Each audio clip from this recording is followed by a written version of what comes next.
ಭಾರತದ ಇತಿಹಾಸದ ಪುಟದಲ್ಲಿ ಸುವರ್ಣಾಕ್ಷರಗಳಿಂದ ಬರೆದಿಡುವಂಥ ಅಧ್ಯಾಯವೆಂದರೆ ಡಾಕ್ಟರ್ ಬಾಬಾ ಸಾಹೇಬ್ ಅಂಬೇಡ್ಕರ್ ಅವರ ಕ್ರಾಂತಿಕಾರಿ ಬದುಕಿನ ಕಥನ ಅಂತ ಹೇಳ್ಬೋದು. ಮೇಲ್ನೋಟಕ್ಕೆ ಪವಾಡವೆಂಬಂತೆ ಭಾವಿಸಿದರೂ ಕೂಡ ಅವರು ಕ್ರಮಿಸಿದ ಹಾದಿ ಸುಗಮವಾಗಿಯೇನೂ ಇರಲಿಲ್ಲ.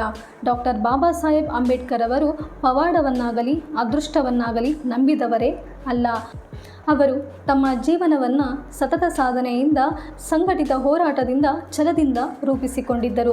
ನಾನೀಗ ಡಾಕ್ಟರ್ ಬಾಬಾ ಸಾಹೇಬ್ ಅಂಬೇಡ್ಕರ್ ಅವರ ಜನ್ಮದಿನದ ಅಂಗವಾಗಿ ಯಾವ ರೀತಿಯಾಗಿ ಸ್ಪೀಚನ್ನು ಮಾಡ್ಬೋದು ಅನ್ನೋದ್ರ ಬಗ್ಗೆ ತಿಳಿಸ್ಕೊಡ್ತಾ ಇದ್ದೇನೆ. ಇದೆಲ್ಲದಕ್ಕಿಂತ ಮೊದಲು ನೀವು ಇನ್ನೂ ನನ್ನ ಚಾನಲ್ನ ಸಬ್ಸ್ಕ್ರೈಬ್ ಮಾಡದೆ ನೋಡ್ತಾ ಇದ್ದರೆ ಮೊದಲು ಹೋಗಿ ಸಬ್ಸ್ಕ್ರೈಬ್ ಮಾಡಿ. ಇದರಿಂದ ನಾನು ಮಾಡೋ ವಿಡಿಯೋಗಳು ನೇರವಾಗಿ ನಿಮಗೆ ನೋಟಿಫಿಕೇಷನ್ ಮೂಲಕ ರೀಚ್ ಆಗ್ತವೆ. ಮತ್ತೆ ಲೇಟು ವಿಡಿಯೋನ ಶುರು ಮಾಡೋಣವಾ? ಸಂವಿಧಾನವನ್ನು ದುರುಪಯೋಗಪಡಿಸಿಕೊಳ್ಳಲಾಗಿದೆ ಎನ್ನುವುದು ನನ್ನ ಅರಿವಿಗೆ ಏನಾದರೂ ಬಂದರೆ ಅದನ್ನು ಸುಡುವ ವ್ಯಕ್ತಿ ಮೊದಲು ನಾನೇ ಆಗಿರುತ್ತೇನೆ. ಸಂವಿಧಾನವನ್ನು ವಿರೋಧಿಸುವವರು ಯಾರೇ ಆಗಲಿ ಅವರನ್ನು ದೇಶದ್ರೋಹಿ ಎಂದು ಪರಿಗಣಿಸಬೇಕು. ಅವರಿಗೆ ಭಯೋತ್ಪಾದಕರಿಗಿಂತ 10 ಪಟ್ಟು ಹೆಚ್ಚಿನ ಶಿಕ್ಷೆಯನ್ನು ನೀಡಬೇಕು ಎನ್ನುವ ಜಗತ್ತಿಗೆ ಜ್ಞಾನದ ಸಂಕೇತವಾಗಿ ಆಚರಿಸಲ್ಪಡುವ ಡಾಕ್ಟರ್ ಬಾಬಾ ಸಾಹೇಬ್ ಅಂಬೇಡ್ಕರ್ ಅವರ ಅಮೂಲ್ಯ ನುಡಿಮುತ್ತುಗಳನ್ನು ನೆನೆಯುತ್ತಾ ನನ್ನ ಒಂದು ಚಿಕ್ಕ ಭಾಷಣವನ್ನು ಆರಂಭಿಸುತ್ತೇನೆ. ಮೊದಲಿಗೆ ವೇದಿಕೆ ಮೇಲೆ ಉಪಸ್ಥಿತರಿರುವಂತಹ ಮುಖ್ಯ ಅತಿಥಿಗಳೇ, ನನ್ನ ಪ್ರೀತಿಯ ಗೌರವಯುತ ಗುರುವೃಂದವೇ ಮತ್ತು ನನ್ನ ಸಹಪಾಠಿಗಳೇ ಹಾಗೂ ನನ್ನ ಸಹೋದರ ಸಹೋದರಿಯರೇ, ಎಲ್ಲರಿಗೂ ಡಾಕ್ಟರ್ ಬಾಬಾ ಸಾಹೇಬ್ ಅಂಬೇಡ್ಕರ್ ಅವರ ಜನ್ಮದಿನದ ಶುಭಾಶಯಗಳು. ಡಾಕ್ಟರ್ ಬಾಬಾ ಸಾಹೇಬ್ ಅಂಬೇಡ್ಕರ್ ಅವರು ಒಬ್ಬ ಸಾಮಾನ್ಯ ವ್ಯಕ್ತಿಯಲ್ಲ. ಅವರೊಬ್ಬ ನ್ಯಾಯಶಾಸ್ತ್ರಜ್ಞ, ಅರ್ಥಶಾಸ್ತ್ರಜ್ಞ, ರಾಜಕೀಯ ಪಂಡಿತರು, ಹಾಗೆಯೇ ಮಹಾನ್ ಮಾನವಶಾಸ್ತ್ರಜ್ಞರು, ಹಾಗೆಯೇ ಸಮಾಜ ಸುಧಾರಕರು ಕೂಡ ಆಗಿದ್ದರು. ಬಾಬಾ ಸಾಹೇಬರು ಭಾರತದ ಇತಿಹಾಸದಲ್ಲಿ ಮರೆಯಲಾಗದ ಒಂದು ಅದ್ಭುತ ಶಕ್ತಿ. ಇವರು ತಮ್ಮ ಶಿಕ್ಷಣದ ಶಕ್ತಿಯ ಮೂಲಕ ಸಂಘಟನೆ, ಹೋರಾಟ, ಸ್ವಾಭಿಮಾನ ಎಂಬ ಅಸ್ತ್ರಗಳ ಮೂಲಕ ಅಸ್ಪೃಶ್ಯತೆಯ ವಿರುದ್ಧ ಹಾಗೆಯೇ ಸಾಮಾಜಿಕ ತಾರತಮ್ಯದ ವಿರುದ್ಧ ಜನರಲ್ಲಿ ಜಾಗೃತಿಯನ್ನು ಮೂಡಿಸಿದರು. ಬೌದ್ಧ ಧರ್ಮದ ಚಳುವಳಿಯನ್ನು ಪ್ರೇರೇಪಿಸಿದರು. ಬಾಬಾ ಸಾಹೇಬ್ ಅಂಬೇಡ್ಕರ್ ಅವರು ಸ್ವತಂತ್ರ ಭಾರತದ ಮೊದಲ ಕಾನೂನು ಮಂತ್ರಿ ಮತ್ತು ಭಾರತದ ಆತ್ಮವಾಗಿರುವ ಸಂವಿಧಾನವನ್ನು ಅರ್ಥಗರ್ಭಿತವಾಗಿ ಕೆತ್ತಿರುವ ಮಹಾನ್ ಶಿಲ್ಪಿಯಾಗಿದ್ದಾರೆ.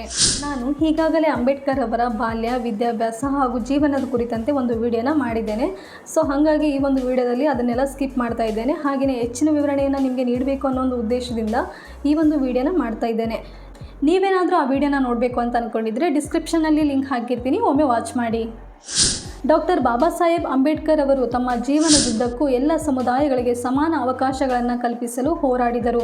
ಹೀಗಾಗಿ ಅವರ ಜನ್ಮದಿನವನ್ನು ಸಮಾನತೆ ದಿನ ಅಂತ ಕೂಡ ಆಚರಿಸಲಾಗ್ತದೆ ಮತ್ತು ಏಪ್ರಿಲ್ 14ರಂದು ಅಂತಾರಾಷ್ಟ್ರೀಯ ಸಮಾನತೆ ದಿನ ಅಂತೇಳಿ ವಿಶ್ವಸಂಸ್ಥೆಯು ಕೂಡ ಘೋಷಣೆಯನ್ನು ಮಾಡಿದೆ. ಬದುಕಿಗೆ ಬೇಕು ಪುಸ್ತಕ, ಪುಸ್ತಕವನ್ನು ಮಿತ್ರ ಮಾಡಿಕೊಂಡರೆ ನೀನಾಗುವೆ ಸಾಧಕ ಎನ್ನುವ ಮಾತುಗಳಿಗೆ ಸ್ಫೂರ್ತಿಯಾಗಿದ್ದರು ನಮ್ಮ ಡಾಕ್ಟರ್ ಬಾಬಾ ಸಾಹೇಬ್ ಅಂಬೇಡ್ಕರ್ ಅವರು. ಹೀಗಾಗಿಯೇ ಅವರು ಶಿಕ್ಷಣ ಎನ್ನುವುದು ಪ್ರಬಲ ಮತ್ತು ಪರಿಣಾಮಕಾರಿ ಅಸ್ತ್ರ ಆಗಿದೆ ಅಂತೇಳಿ ಯಾವಾಗಲೂ ಹೇಳ್ತಾ ಇದ್ರು. ದೇವರ ದೃಷ್ಟಿಯಲ್ಲಿ ಎಲ್ಲರೂ ಸಮಾನರು ಎನ್ನುವುದು ನನಗೆ ಬೇಡವಾದ ವಿಚಾರ. ಮನುಷ್ಯರ ದೃಷ್ಟಿಯಲ್ಲಿ ಎಲ್ಲರೂ ಸಮಾನರು ಎನ್ನುವುದು ನನಗೆ ಬಹುಮುಖ್ಯ ಅಂತ ಹೇಳಿ ಡಾಕ್ಟರ್ ಬಾಬಾ ಸಾಹೇಬ್ ಅಂಬೇಡ್ಕರ್ ಅವರು ಯಾವಾಗಲೂ ಹೇಳ್ತಾ ಇದ್ರು. ಇದರ ಅರ್ಥ ಅವರು ಏಕತೆ ಮತ್ತು ಸಮಾನತೆಗೆ ಎಷ್ಟು ಒತ್ತನ್ನು ನೀಡ್ತಾ ಇದ್ರು ಅನ್ನೋದನ್ನು ನಾವು ತಿಳ್ಕೊಬೋದು. ಇಂತಹ ಮಹಾನ್ ಮಾನವತಾವಾದಿ ಹಾಗೂ ಜ್ಞಾನದ ಸಂಕೇತವಾಗಿರುವ ಡಾಕ್ಟರ್ ಬಾಬಾ ಸಾಹೇಬ್ ಅಂಬೇಡ್ಕರ್ ಅವರ ಕುರಿತಂತೆ ಮಾತನಾಡೋದಕ್ಕೆ ಅವಕಾಶ ಸಿಕ್ಕಿರುವುದು ನನ್ನ ಪುಣ್ಯವೇ ಸರಿ ಅಂತ ಹೇಳೋದಕ್ಕೆ ಇಷ್ಟಪಡ್ತೇನೆ. ಇಲ್ಲಿಯವರೆಗೂ ನನ್ನ ಭಾಷಣವನ್ನು ತುಂಬ ತಾಳ್ಮೆಯಿಂದ ಆಲಿಸಿದ್ದಕ್ಕೆ ಎಲ್ಲರಿಗೂ ಧನ್ಯವಾದಗಳನ್ನು ತಿಳಿಸ್ತಾ ಇದ್ದೇನೆ. ಮತ್ತೊಮ್ಮೆ ಎಲ್ಲರಿಗೂ ಡಾಕ್ಟರ್ ಬಾಬಾ ಸಾಹೇಬ್ ಅಂಬೇಡ್ಕರ್ ಅವರ ಜನ್ಮದಿನದ ಶುಭಾಶಯಗಳನ್ನು ತಿಳಿಸ್ತಾ ನನ್ನ ಪುಟ್ಟ ಭಾಷಣವನ್ನು ಇಲ್ಲಿಗೆ ಮುಗಿಸ್ತಾ ಇದ್ದೇನೆ. ಜೈ ಹಿಂದ್, ಜೈ ಭಾರತ ಮಾತೆ. ನೋಡಿದ್ರಲ್ಲ ಫ್ರೆಂಡ್ಸ್, ಇದಿಷ್ಟು ಈ ವಿಡಿಯೋದ ಉಪಯುಕ್ತ ಮಾಹಿತಿಯಾಗಿದ್ದು ಈ ವಿಡಿಯೋ ನಿಮಗೆಲ್ಲ ಇಷ್ಟ ಆಗಿದೆ ಅಂತೇಳಿ ಭಾವಿಸ್ತಾ ಇದ್ದೇನೆ. ನೀವೇನಾದರೂ ಡಾಕ್ಟರ್ ಬಾಬಾ ಸಾಹೇಬ್ ಅಂಬೇಡ್ಕರ್ ಅವರ ಜನ್ಮದಿನದ ಅಂಗವಾಗಿ ಭಾಷಣವನ್ನು ಮಾಡ್ತಾ ಇದ್ದರೆ ಈ ಒಂದು ವಿಡಿಯೋ ನಿಮಗೆಲ್ಲ ಉಪಯುಕ್ತ ಆಗುತ್ತೆ ಅಂತೇಳಿ ಭಾವಿಸ್ತಾ ಇದ್ದೇನೆ. ನಿಮಗೆ ಈ ವಿಡಿಯೋ ಇಷ್ಟ ಆಗಿದ್ದರೆ ಲೈಕ್ ಮಾಡಿ, ಶೇರ್ ಮಾಡಿ ಮತ್ತು ಸಬ್ಸ್ಕ್ರೈಬ್ ಮಾಡೋದನ್ನು ಮರಿಬೇಡಿ. Thank you for watching.